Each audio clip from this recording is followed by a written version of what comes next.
आइए देखें क्या है आज की खबरों में। घंटाघर ओपन थिएटर में हिंदू स्वाभिमान जागरण के तहत संत सम्मेलन का आयोजन किया गया। मंगलवार को संत पदयात्रा परसाभाटा से निकलकर कोसाबाड़ी होते हुए सुभाष चौक पहुंची, जहां भक्तों ने उनका स्वागत किया।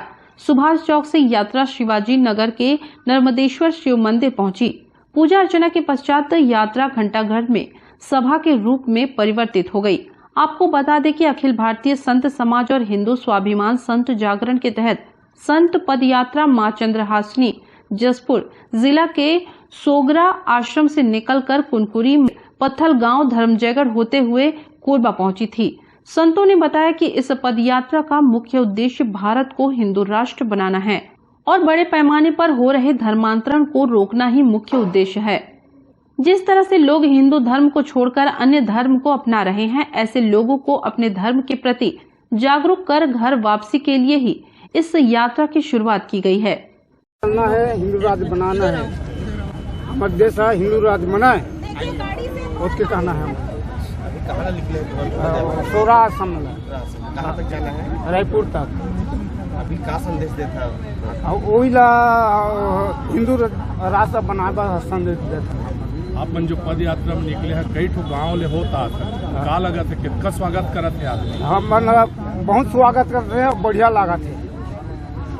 ये हम धर्म को रक्षा के अनुसार आए। अभी जब हो धर्म की हानि बाढ़ असुर अधम अभिमानी, जो हमारे ऋषि मुनियों ने कहा है, जब भी धर्म पे घात हुआ है, कुठाराघात हुआ है, तो संत महात्माओं आगे आए हैं धर्म रक्षा के लिए। भगवान राम ने भी जिस प्रकार अवतार लेके सभी संगठनों को जोड़ा था, इस प्रकार हम भी हमारे धर्म अनुयायियों को जोड़ रहे हैं इस सनातन धर्म के अंतर्गत यात्रा है। कहाँ से शुरुआत हुई इस यात्रा की? मैं उज्जैन रहता हूँ, मुझे यहाँ के बारे में ज्यादा जानकारी नहीं है। मंदिर राम मंदिर जो है ना, यहाँ पे ये मंदिर कोरबा में राम मंदिर से शुरुआत हुआ है। नहीं, अखिल भारतीय संत समाज छत्तीसगढ़ यह निर्णय लिया है कि पूरे छत्तीसगढ़ में संत यात्रा पद यात्रा होगी, जो 4 स्थानों से। चारों हमारी जो शक्तिपीठ है, बमलेश्वरी, दंतेश्वरी, महामाया, चंद्रहासिनी, ये चारों स्थान से यह यात्रा पद यात्रा करते हुए यह पद यात्रा हमारी 18 फरवरी महाशिवरात्रि से प्रारंभ हुई है और यह 19 मार्च रायपुर में जाकर समापन होगा। उसके पीछे उद्देश्य है कि संतों ने यह निर्णय लिया कि भारत एक हिंदू राष्ट्र है, उसको संवैधानिक ढंग से हिंदू राष्ट्र घोषित किया जाए। अभी कोरबा में किस तरह उनका स्वागत किया गया? कोरबा में जो है, कोरबा के जो कार्यकर्ता है, समाज जो है, वह स्वागत के लिए उनका आए हुए हैं।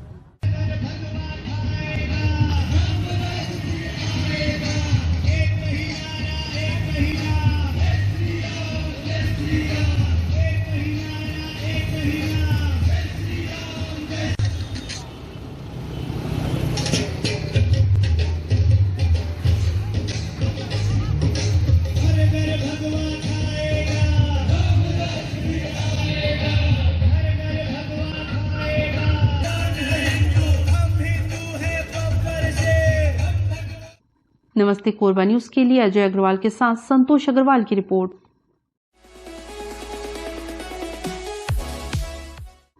राजस्व मंत्री जयसिंह अग्रवाल ने अधिकारियों को निर्देश देते हुए कहा कि शहर के साफ सफाई कार्यों पर विशेष फोकस रखें तथा निगम क्षेत्र में स्वच्छता का महाअभियान चलाएं।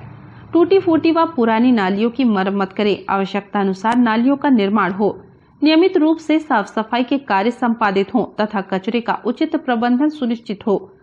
उन्होंने कहा कि आम जनता की समस्याओं का जल्द से जल्द निराकरण हो। उन्हें अपनी समस्याओं के निराकरण हेतु अनावश्यक परेशान न होना पड़े, इस हेतु पूरी सजगता से कार्य करें।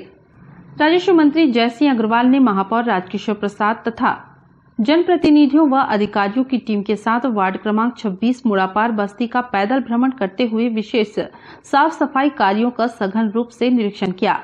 आपको बता दें कि नगर पालिक निगम कोरबा द्वारा 20 फरवरी से 15 मार्च तक विशेष सफाई अभियान वार्ड व बस्तियों में निर्धारित कार्य योजना के तहत चलाया जा रहा है। वार्ड क्रमांक 26 में आज साफ सफाई व्यवस्था का निरीक्षण किए, वार्ड का पैदल भ्रमण किए, साथ में महापौर जी, यहाँ की वार्ड पार्षद और MIC के सदस्य सपना चौहान, महापौर राजकिशोर प्रसाद जी, अवधेश सिंह, पंकज, राकेश पंकज, यूथ के अध्यक्ष हरबाई, खजांची कुमार उपायुक्त और स्वच्छता अधिकारी तिवारी जी सहित सभी लोगों के साथ यह अभी वार्ड क्रमांक 26 में पैदल भ्रमण किए, सफाई व्यवस्था का जायजा लिए और वार्ड में समस्याओं की जानकारी लिए। और हमने ये निर्देश दिया है कि सफाई व्यवस्था का काम तेजी से चल रहा है, लेकिन उसको और दुरुस्त करने की आवश्यकता है और जहाँ जहाँ नालियाँ टूटी हुई हैं उनका जीर्णोद्धार करना है। नमस्ते कोरबा न्यूज के लिए संतोष अग्रवाल के साथ अजय अग्रवाल की रिपोर्ट।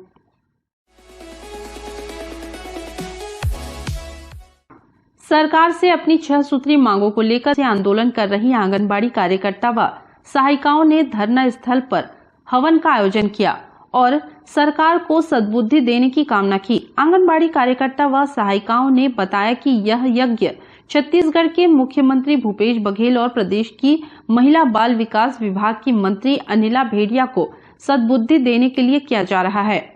उन्होंने कहा कि सरकार हमारी मांगों को पूरा कर देती है तो इससे उनका और हमारा दोनों का भला होगा। हमें यदि सरकार द्वारा निराश किया जाता है और हमारी मांगे पूरी नहीं की जाती है तो आने वाले दिनों में सरकार को इसका खामियाजा लोकसभा और विधानसभा चुनाव में भुगतना होगा। प्रदेश में कांग्रेस सरकार आने पर वह सभी काफी आश्वस्त थे कि निश्चित ही सरकार द्वारा हमारी मांगों को पूरा किया जाएगा और कांग्रेस सरकार ने जन घोषणा पत्र में कहा था कि जब हमारी सरकार आएगी तो आंगनबाड़ी कार्यकर्ताओं और सहायिकाओं को नर्सरी शिक्षकों का उन्नयन किया जाएगा, लेकिन सरकार द्वारा आज तक यह वादा पूरा नहीं किया गया है, जबकि प्रदेश के उन्नति और कुपोषण मुक्त छत्तीसगढ़ बनाने में हमारा महत्वपूर्ण योगदान है। ये वर्तमान में जो सत्ते में जो सरकार है वो अपने वादे के मुताबिक जब सत्ते में नहीं थी तब हम लोगों से वादा किया था कि जैसे ही मैं सत्ता में आऊंगा तो कलेक्टर दर पे मानदेय दूंगा, नियमितीकरण पे विचार करूंगा, लेकिन अभी तक ये सत्ता समाप्त होने को है। उनके द्वारा आंगनबाड़ी कार्यकर्ता सहायिकाओं के लिए कोई कार्यक्रम या फिर प्रस्ताव। आज हड़ताल में क्या विशेष किया जा रहा है आपके? आज हड़ताल में हम विशेष हवन यज्ञ कर रहे हैं ताकि हमारे माननीय मुख्यमंत्री जी को सद्बुद्धि मिले और हमारी मांगों पर जल्द से जल्द विचार करें और हमें ताकि हम इस आंदोलन को खत्म कर अपने काम में वापस जा सकें। बता दें, आंगनबाड़ी कार्यकर्ता एवं सहायिका विगत कई दिनों से अनिश्चितकालीन हड़ताल पर हैं। ऐसे में अंचल के आंगनबाड़ी से जुड़ी सेवाएं भी प्रभावित हो रही हैं। नमस्ते कोरबा न्यूज के लिए अजय अग्रवाल के साथ ममता साहू की रिपोर्ट। बुलेटिन में अब वक्त है एक छोटे से ब्रेक का, मिलते हैं ब्रेक के बाद। नमस्ते कोरबा समाचार परिवार की ओर से सम्माननीय राजस्व मंत्री जयश्री अग्रवाल जी को जन्मदिन की ढेर सारी शुभकामनाएं।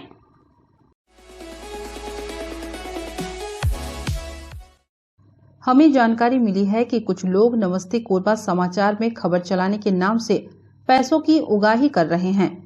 आप सभी से अनुरोध है कि खबर चलाने के नाम से अगर कोई आपसे पैसों की मांग करता है तो आप अपने संबंधित थाना क्षेत्र में उस व्यक्ति की शिकायत करें। इसके साथ ही आप हमसे नीचे दिए गए नंबरों पर संपर्क करें। हम निष्पक्ष पत्रकारिता करते हैं। हम अपने कार्य को व्यवसाय की श्रेणी में नहीं रखते। संपर्क करें 7000314479 9827107490।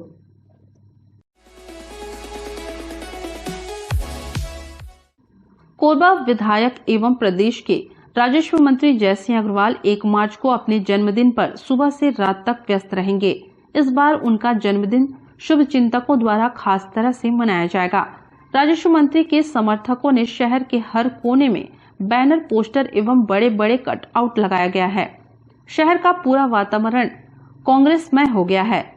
शहर में चारों तरफ जिधर नजर जा रही है केवल राजस्व मंत्री जयसिंह अग्रवाल के ही बैनर, पोस्टर नजर आ रहे हैं। नमस्ते कोरबा न्यूज के लिए अजय अग्रवाल के साथ रामकुमार यादव की रिपोर्ट।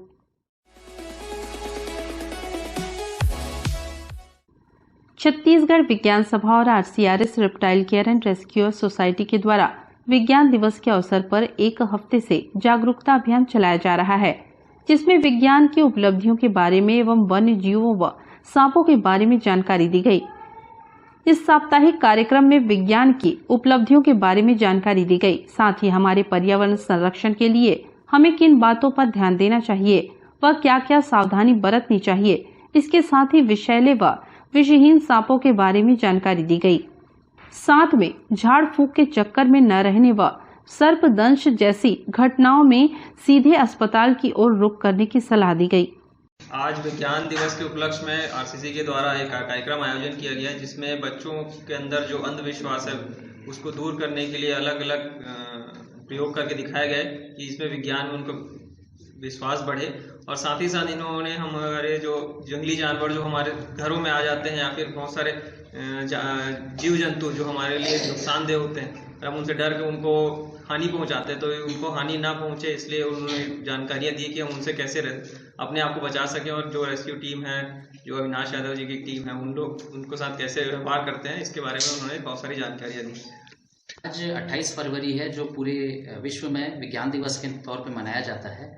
तो इस दिन हमारी संस्था के द्वारा स्कूलों में जाकर के और सामाजिक संस्थानों में जाकर के अंधविश्वास के प्रति जो लोगों में भ्रांतियां फैली हुई है उसको तोड़ करके और विज्ञान के प्रति विश्वास जगाने का काम किया जाता है। इसके तहत आज हम स्कूलों में जाकर के बच्चों के साथ अंधविश्वास को लेकर के कुछ प्रयोग जो हैं वो दिखाए हैं और ये बताया गया है कि भूत प्रेत अंधविश्वास जैसी कोई चीज़ें नहीं होती हैं। इसके साथ ही हमारे द्वारा स्नेक रेस्क्यूअर टीम जो RCRS है उसके द्वारा एक सर्प जागरूकता प्रोग्राम भी किया गया। आज विज्ञान दिवस है, उसके उपलक्ष्य में अभी एक सप्ताह से हर जगह जगह में RCRS के द्वारा और छत्तीसगढ़ विज्ञान सभा के द्वारा कार्यक्रम आयोजित किया जा रहा है। इसमें जागरूकता अभियान चलाया जा रहा है ताकि हमारा पर्यावरण सुरक्षित रहे और हमारे जो भी जीव जंतु हैं उसका सुरक्षा हो सके। आज ये डिंगापुर शासकीय प्राथमिक शाला में कार्यक्रम का आयोजन किया गया। इसमें झाड़ फूक के चक्कर में नहीं रहना चाहिए, जब भी स्नेक बाइट हो तो सीधे अस्पताल की ओर रुख करना चाहिए और पूरे विज्ञान के बारे में बताया गया। नमस्ते कोरबा न्यूज के लिए संतोष अग्रवाल के साथ आलोक यादव की रिपोर्ट।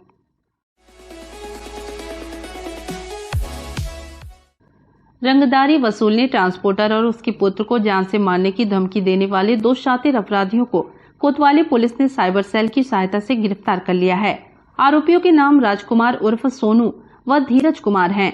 बिहार के रोहतास जिले में रहने वाले दोनों शातिर अपराधियों ने फोन पर ट्रांसपोर्टर व उसके पुत्र की हत्या करने की सुपारी लेने की धमकी दी थी। हालांकि रकम की अदायगी करने पर जान बख्श देने का वादा भी किया था। जान से मारने की धमकी मिलने से डरे सहमे ट्रांसपोर्टर ने पुलिस से शिकायत की थी, जिसके बाद पुलिस ने जांच शुरू की। फोन से मिले लोकेशन के आधार पर बिहार के रोहतास जिले से दोनों को गिरफ्तार कर लिया गया। कोर्ट में पेश करने के बाद दोनों आरोपियों को जेल भेज दिया गया है। कोतवाली थाना क्षेत्र में प्रार्थी कृपाल सिंह मूलतः रहने वाले ये इतवारी बाजार के हैं और ये ट्रांसपोर्टिंग का काम करते हैं। इनके पास कुछ फोन आए थे जिसमें धमकी भरे लहजे में बताया गया था अगर फिरौती नहीं दिए तो जान से मार देंगे। इस पर से कोतवाली में अपराध क्रमांक 123/2023 और आईपीसी की धारा 386, 506 और 34 के तहत अपराध पंजीकृत किया गया था और बाकी इसमें विवेचना जारी थी। इसी बीच पता चला कि जो धमकी देने वाले हैं वो उनका लोकेशन बिहार पटना से है। इसमें टीम गई थी, साइबर और कोतवाली की टीम। वहां जाने के पश्चात 2 आरोपी जिनका नाम है राजकुमार उर्फ सोनू पासवान, उम्र करीब 20 वर्ष, और दूसरा आरोपी है धीरज कुमार साव, उम्र करीब 19 वर्ष। ये दोनों को नवाडी जिला रोहतास बिहार से गिरफ्तार किया गया है और इस प्रकरण में दोनों को पूछताछ के दौरान इनको पूछताछ करने के पश्चात रिमांड पर जेल। रहने वाले कहाँ पे? रोहतास बिहार के रहने वाले। नमस्ते कोरबा न्यूज के लिए अजय अग्रवाल के साथ रामकुमार यादव की रिपोर्ट। न्यूज के इस बुलेटिन में बस इतना ही। न्यूज अपडेट के लिए जुड़े रहें हमारे YouTube channel, Facebook, Telegram, Instagram, Twitter को सब्सक्राइब, लाइक, कमेंट करना ना भूलें। नमस्कार।